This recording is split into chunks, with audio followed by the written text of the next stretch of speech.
Racing pedigree. What is it? What does it take to have it? Is it more than just a way to monetize a car manufacturer's history? On the face of it, that's what it seems to be.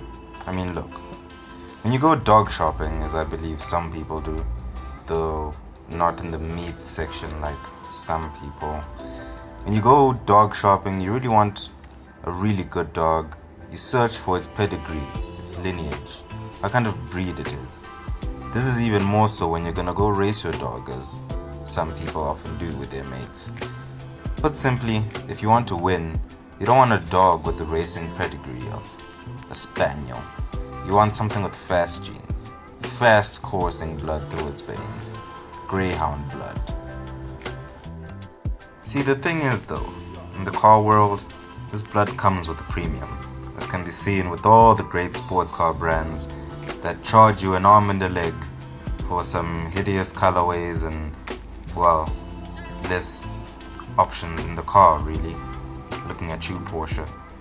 The pillars of the supercar community, the Ferraris, the McLarens, the Aston Martins, and many more gained their reputation not on slow, high city streets, but out in the wilderness of motorsport. Their legendary names were forged in the crucible of tarmac and top speed, on the roads of Monza, Le Mans, and the Nürburgring. This is where the price of their badges accrued. Ferrari has over 230 Grand Prix wins, 9 victories, 21 category wins at Le Mans. Porsche has the record for the most wins at Le Mans. These are the brands that every race enthusiast and upcoming millionaire cock dreams of driving. But crucially, racing pedigree is not the domain of large exotic car makers alone.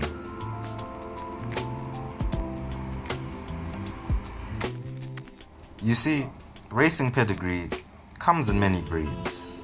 We know of the road racing and top speed breeds and the Ferraris and the Porsche types. But there is another kind. A breed engineered in the laboratories of loose gravel, snow, dust and long winding trails. It is the world of rallying, where one championship reigns supreme, the World Rally Championship. Blasting through tree-laden forests on loose surfaces, hurtling towards cliffs. It takes a very special kind of car to win a stage of the World Rally Championship. But to win a championship, well, you have to be a bunch of mad lads. Despite this, your friendly neighborhood producers of cheap and practical cars have had great victories there. The likes of Subaru, Renault, Peugeot, Toyota, Nissan, and Mitsubishi are legends of the world of rally. It is their victories in the woods that gave rise to some of the greatest rally-inspired and pedigreed consumer cars ever, the likes of the Subaru Impreza and the Mitsubishi Lancer Evolution. It's far from easy to win in the WRC. The cars have to be tougher than endurance cars and handle as daintily as Formula One cars. So imagine your surprise when I tell you that Hyundai or Hyundai, however you want to say it, from those fun fellows in South Korea, has won the WRC twice in a row. That's right, the boys from the land of K-pop have landed a few blows in the rough and tumble world of rallying. In the 2000s, if you had told me that Hyundai was gonna be winning rallies, I'd have told you, well, actually I'd have just reported you for clinical insanity. I mean, it's not too long ago that they were making the most aberrant looking anorexic doll vehicles on the road. I mean, look at this. Since then, however, Hyundai has accepted its truth and transitioned into a force to be reckoned with. Hyundai's motorsport division, which was aptly named Hyundai Motorsport, was formed in 2012. Although Hyundai's debut in the championship was in 2000, we'll just pretend like we didn't see those earlier years. It wasn't really that pretty. However, a phoenix rose from the ashes. They now have 19 rally wins and 2 championships to their names, achieved with their flagship hatchback, the i20. Now, the i20 WRC took its first victory in 2016 at Rally Argentina. It was a regular podium challenger that year and only finished second to the automotive juggernaut that is Volkswagen. Yeah, them. Remember 2019? Yeah, that year right before things got weird. Well, that was the year it all came together for the boys at Hyundai. They won their first title, and even in the midst of a pandemic, they stood firm and took their second just to show that it wasn't a fluke. Clearly then, we can all admit that Hyundai not only knows how to build a fast car, an indestructible car, and a good looking one too, but one that can win consistently.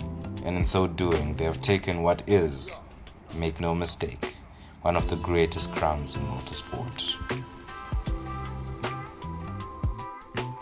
So, you're probably thinking, they've won some races, won some silverware.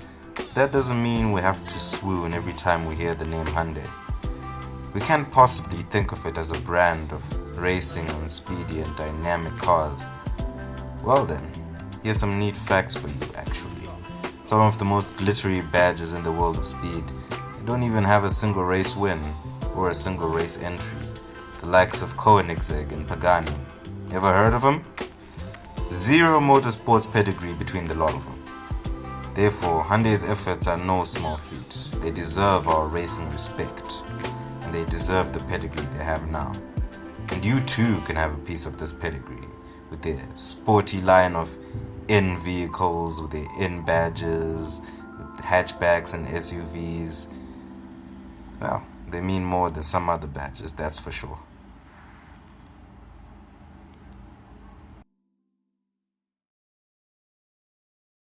Thank you. Come again.